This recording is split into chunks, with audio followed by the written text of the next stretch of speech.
Hi guys, welcome to the Wrestling Retrospective, and in today's episode of The Landscape After WrestleMania, I want to talk about SmackDown as a whole and what I think is going wrong with the show.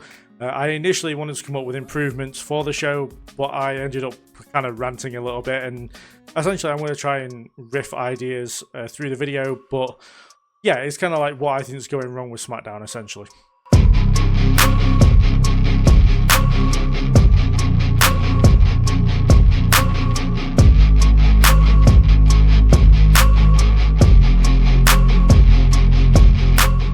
At the minute, SmackDown is an absolute drag to watch. Now, of course, the 3-hour showtime is a big problem. However, I do think it could have worked, but the roster has just not properly been assessed beforehand. So one big problem solver for me is, of course, the draft.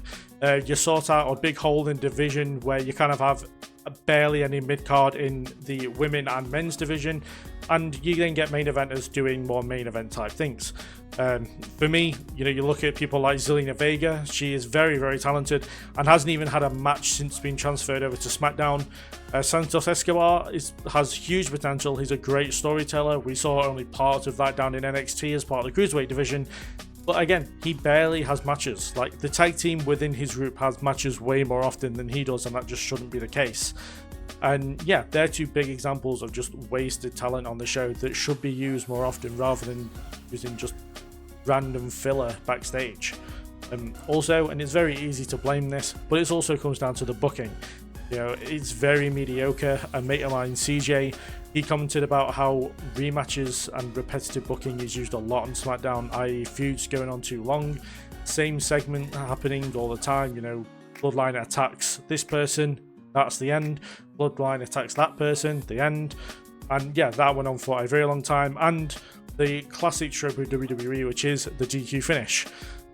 All that kind of thing, like, it's crazy how quickly SmackDown went from a must-watch show, when we had the likes of the Bloodline, Cody, the Rise of LA Knight, Io Sky and Bayley story, and now we have, Cody, is the biggest part of SmackDown, and even he's not been great. He's been okay recently.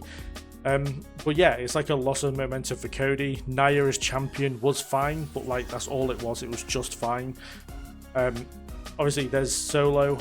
It didn't really work as leader of the Bloodline as much as people I think wanted it to, and as much as WWE wanted it to.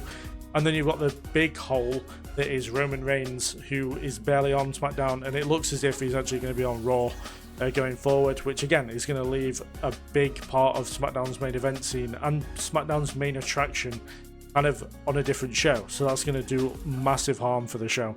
But yeah, it generally feels weird how Raw and SmackDown are produced by the same people essentially, or the same company, and yet they're two completely different quality of shows. They brought over two big names during the transfer window in Drew McIntyre and Damian Priest, and since then Drew has only faced Jimmy Uso. I think he's had 2 singles matches against Jimmy and a triple threat with somebody. I can't remember who it was. It was somebody else, Jimmy and Drew, and then 2 matches with Drew and just Jimmy. Which Drew, I think they're 1-1 as far as it goes, but Drew's only faced Jimmy, which kind of sucks, I'm not gonna lie. And Priest has only done Bloodline stuff. He's faced Jacob Fatu, and I think he's faced him in a triple threat match and a tag match. So again, it's just putting someone straight in with the Bloodline. And Priest is a weird fit for the Bloodline because it kind of doesn't feel like they have any history at all, unlike the other people the Bloodline have faced. But yeah, for me, it's kind of pushing Drew and Priest kind of to that big main event scene. They should be feuding with the likes of Cody and maybe Kevin Owens, but instead they're feuding with each other, which again makes sense to a point, but they don't feel like legit main eventers on SmackDown yet because they've just gone there.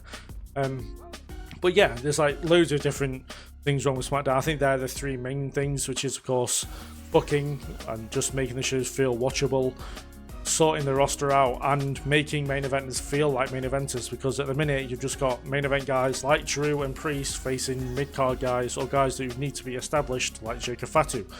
But yeah, what do you think of SmackDown? Put that down in the comments. Is there anything that I've missed that you think could majorly improve the show? And yeah, is there anybody you would add to SmackDown during the draft that you think would help that show massively? Do put all your comments down below and we'll talk about it down there. Do like the video if you have enjoyed this series and this video specifically. And yeah, thank you very much for watching, and I'll see you in the next one.